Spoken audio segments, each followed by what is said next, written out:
अस्सलाम वालेकुम नाज़रीन, पाकिस्तान क्रिकेट बोर्ड ने बहुत ही शानदार स्टेप्स उठाए हैं पाकिस्तान की क्रिकेट की बेहतरी के लिए। चेयरमैन पीसीबी मोहसिन नकवी बहुत ज़्यादा एक्टिव हैं और बहुत ज़्यादा काम कर रहे हैं पाकिस्तान क्रिकेट बोर्ड पर। उन्होंने रिसेंट एक तो आईसीसी के इजलास में मीटिंग की और पाकिस्तान का चैंपियन ट्रॉफी के मुतालिक दो टोक पैगाम दुनिया तक पहुंचाया, और दूसरा अब वो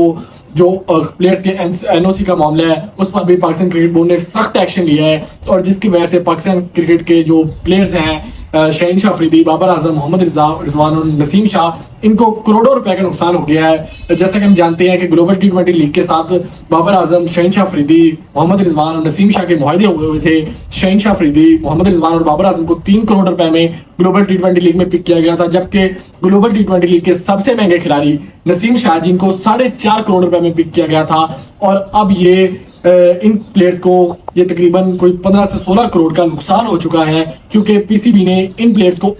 ग्लोबल टी20 लीग जो कि कनाडा की लीग है इसमें खेलने से मना कर दिया है और इनको एनओसी जारी नहीं किया। पाकिस्तान क्रिकेट बोर्ड ने ये स्टेप क्यों उठाया? क्योंकि हमें इस चीज़ का अंदाजा है कि माजी में भी जो इंजरीज हैं उसने पाकिस्तान क्रिकेट टीम को बहुत ज़्यादा ख़राब किया है। 2022 का वर्ल्ड कप का फाइनल हमें एक फास्ट बॉलर की इंजरी की वजह से हमें शिकस्त हुई। 2023 के वर्ल्ड कप में जो हमारी दुनिया की खतरनाक तरीन बॉलिंग थी उसके साथ हम वर्ल्ड कप में एंटर हो रहे थे कि नसीम शाह इंजर्ड हो गए और हमारा सारा रिदम टूट गया, और फिर 2023 के वर्ल्ड कप की परफॉर्मेंस हम सबके सामने है। इस वजह से ये जो तमाम प्लेयर्स हैं जिसमें नसीम शाह हो गया, बाबर आजम हो गया, मोहम्मद रिजवान हो गए, ये 3 फॉर्मेट्स खेलने वाले प्लेयर हैं और ये कंटिन्यू खेलते हैं, पूरा साल खेलते हैं। पीएसएल में ये कैप्टन भी है, पीएसएल की भी तमाम मैचेस ये खेलते हैं और तीनों फॉर्मेट्स खेलते हैं। इसलिए पीसीबी ने अब ये फैसला किया है कि इनको एनओसी जारी नहीं करना, क्योंकि अगले आने वाला सीजन बहुत ही स्ट्रिक्ट है, बहुत ही हार्ड है। हमने 2 टेस्ट मैचेस खेलने हैं श्रीलंका में जाकर, उसके बाद इंग्लैंड को होस्ट करना है, हमने वेस्ट इंडीज को होस्ट करना है, फिर अफ्रीका में जाकर खेलना है, फिर ट्राई सीरीज यहाँ पर है, फिर उसके बाद हमने चैंपियन ट्रॉफी खेलनी है। तो ये साइकिल जो 5 से 6 मंथ का साइकिल है, ये बहुत ही हार्ड साइकिल है पाकिस्तान क्रिकेट टीम के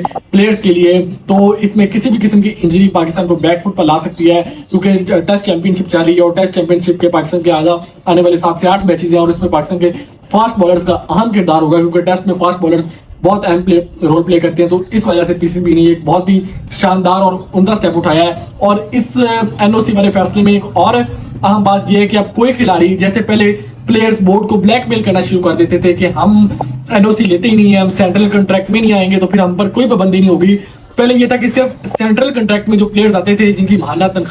तनख्वाहें पीसीबी जारी करता था, सिर्फ वो एनओसी मांगते थे। लेकिन अब तमाम प्लेयर जो पाकिस्तान क्रिकेट डोमेस्टिक खेल रहे हैं या पाकिस्तान क्रिकेट टीम का हिस्सा है या फिर पाकिस्तान शाइन्स का हिस्सा है या पाकिस्तान ए का हिस्सा है, ये सब प्लेयर्स को किसी भी क्रिकेट लीग में खेलने के लिए पाकिस्तान क्रिकेट बोर्ड से एनओसी लेना पड़ेगा, फिर ही ये किसी लीग में खेल सकेंगे। और ये जो एक प्लेयर्स ब्लैकमेल करते थे पीसीबी को, माजी में भी हमने देखा इमाद वसीम ने रिटायरमेंट का ऐलान कर दिया था जब उनको पीसीबी ने लीग खेलने के एनओसी जारी नहीं किया था। तो ये एक तो क्रिकेट टीम में जो प्लेयर्स ब्लैकमेलिंग और प्लेयर्स क्रिकेट बोर्ड से ऊपर हो गए थे वो खत्म हो जाएगी। दूसरी आम बात यह कि चैंपियन ट्रॉफी के सिलसिले में इस 19 जुलाई को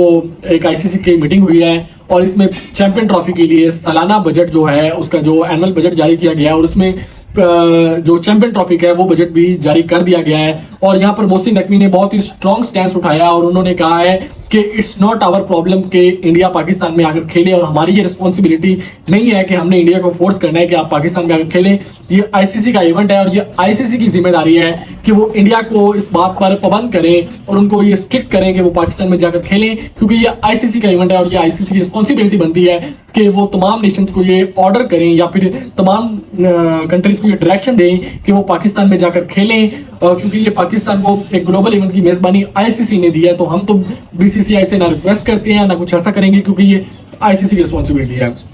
दूसरा, इस मीटिंग में एक आम बात थी कि आईसीसी को जो पिछला इवेंट अमेरिका में करवाने का एक एक्सपेरिमेंट किया गया था, तो यूएसए में पाकिस्तान